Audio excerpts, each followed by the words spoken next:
From translation, NIV New International Version, this 199th day of the year, today we are reading passages Proverbs 16-18, Proverbs chapter 16, verses 1 to 33. To humans belong the plans of the heart, but from the Lord comes the proper answer of the tongue. All a person's ways seem pure to them, but motives are weighed by the Lord. Commit to the Lord whatever you do, and he will establish your plans. The Lord works out everything to its proper end, even the wicked for a day of disaster. The Lord detests all the proud of heart, be sure of this. They will not go unpunished. Through love and faithfulness sin is atoned for, through the fear of the Lord evil is avoided. When the Lord takes pleasure in anyone's way, he causes their enemies to make peace with them. Better a little with righteousness than much gain with injustice. In their hearts humans plan their course, but the Lord establishes their steps.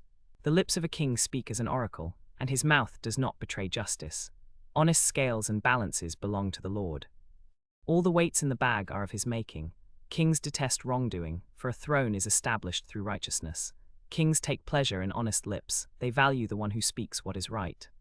A king's wrath is a messenger of death, but the wise will appease it. When a king's face brightens, it means life. His favor is like a rain cloud in spring. How much better to get wisdom than gold, to get insight rather than silver. The highway of the upright avoids evil. Those who guard their ways preserve their lives. Pride goes before destruction, a haughty spirit before a fall. Better to be lowly in spirit along with the oppressed than to share plunder with the proud. Whoever gives heed to instruction prospers, and blessed is the one who trusts in the Lord. The wise in heart are called discerning, and gracious words promote instruction. Prudence is a fountain of life to the prudent, but folly brings punishment to fools. The hearts of the wise make their mouths prudent, and their lips promote instruction. Gracious words are a honeycomb, sweet to the soul and healing to the bones. There is a way that appears to be right, but in the end it leads to death. The appetite of laborers works for them, their hunger drives them on. A scoundrel plots evil, and on their lips it is like a scorching fire. A perverse person stirs up conflict, and a gossip separates close friends. A violent person entices their neighbor, and leads them down a path that is not good. Whoever winks with their eye is plotting perversity. Whoever purses their lips is bent on evil. Gray hair is a crown of splendor. It is attained in the way of righteousness. Better a patient person than a warrior, one with self-control than one who takes a city. The lot is cast into the lap, but its every decision is from the Lord. Proverbs chapter 17, verses 1 to 28. Better a dry crust with peace and quiet than a house full of feasting, with strife. A prudent servant will rule over a disgraceful son, and will share the inheritance as one of the family. The crucible for silver and the furnace for gold, but the Lord tests the heart. A wicked person listens to deceitful lips. A liar pays attention to a destructive tongue. Whoever mocks the poor shows contempt for their maker. Whoever gloats over disaster will not go unpunished. Children's children are a crown to the aged, and parents are the pride of their children. Eloquent lips are unsuited to a godless fool, how much worse lying lips to a ruler. A bribe is seen as a charm by the one who gives it. They think success will come at every turn. Whoever would foster love covers over an offense, but whoever repeats the matter separates close friends. A rebuke impresses a discerning person more than 100, lashes a fool. Evildoers foster rebellion against authority. Bloodthirsty men seek a devious leader. Better to meet a bear robbed of her cubs than a fool bent on folly.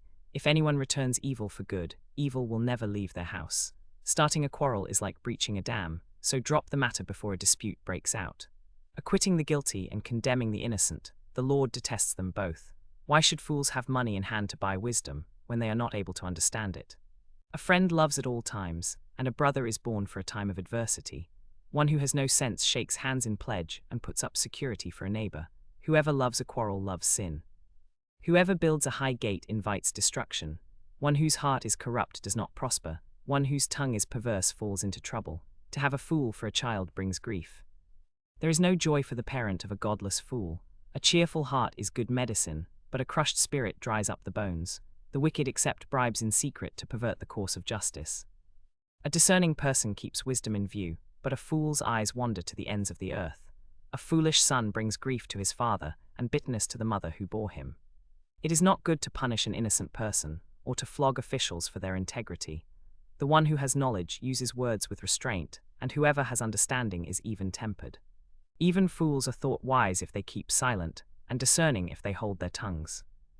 Proverbs chapter 18, verses 1 to 24. An unfriendly person pursues selfish ends, and against all sound judgment starts quarrels. Fools find no pleasure in understanding, but delight in airing their own opinions. When wickedness comes, so does contempt, and with shame comes disgrace. The words of the mouth are deep waters, but the fountain of wisdom is a rushing stream. It is not good to be partial to the wicked, and so deprive the innocent of justice. The lips of fools bring them strife, and their mouths invite a beating. The mouths of fools are their undoing, and their lips are a snare to their very lives. The words of a gossip are like choice morsels, they go down to the inmost parts. One who is slack in his work is brother to one who destroys. The name of the Lord is a fortified tower, the righteous run to it and are safe. The wealth of the rich is their fortified city, they imagine it a wall too high to scale. Before a downfall the heart is haughty, but humility comes before honor. To answer before listening, that is folly and shame. The human spirit can endure in sickness, but a crushed spirit who can bear? The heart of the discerning acquires knowledge, for the ears of the wise seek it out. A gift opens the way and ushers the giver into the presence of the great. In a lawsuit the first to speak seems right, until someone comes forward and cross-examines. Casting the lot settles disputes, and keeps strong opponents apart. A brother wronged is more unyielding than a fortified city. Disputes are like the barred gates of a citadel. From the fruit of their mouth a person's stomach is filled, with the harvest of their lips they are satisfied. The tongue has the power of life and death, and those who love it will eat its fruit. He who finds a wife finds what is good, and receives favor from the Lord. The poor plead for mercy, but the rich answer harshly. One who has unreliable friends soon comes to ruin, but there is a friend who sticks closer than a brother.